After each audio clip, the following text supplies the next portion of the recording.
My name is Blalas and welcome to Indie Bits, the show where I give my first impressions on new indie games. Today we're gonna talk about a strategy RPG called Vestaria Saga for the PC.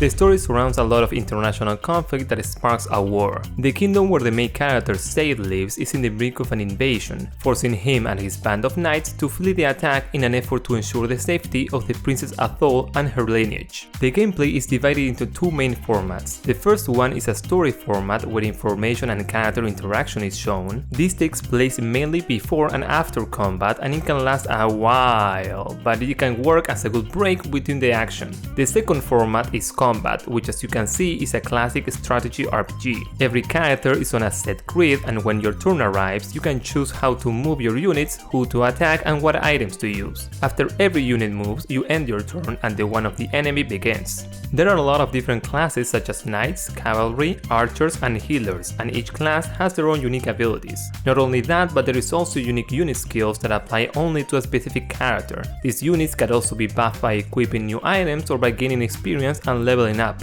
Talking about characters, that's an important factor on this game, since each member of your party has a unique personality and can even interact with allies they prefer during combat. You can also recruit new characters as you progress on the story, but you must be careful since they are removed from your party permanently if they are killed during combat, which can force you to reload the game if a character you're fond of bites the dust. Fortunately, you can save every 5 turns so you don't have to redo a lot. Now, if you're a fan of the Fire Emblem franchise, you're probably thinking, this game is a ripoff of Fire Emblem, the developers are huge pieces of shit. But the game was built by a team which Shoso Kaga is a part of, who had an imperative role in the creation of the first few Fire Emblem games. So you could say this is more of a continuation of his vision, and being this game just the first chapter of this saga, you can expect more entries to follow. Even though this game has some flaws, like combat animations not being fluid enough and no video options in the settings, I think it would be a good time for any Fire Emblem or strategy RPG fans. You can currently find it on Steam for just $20. This is why in my fancy should you try it scale, it earns the spot of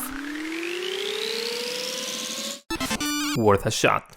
I hope you liked this video. If you would like to see more short reviews on indie games as soon as the game comes out, make sure to subscribe.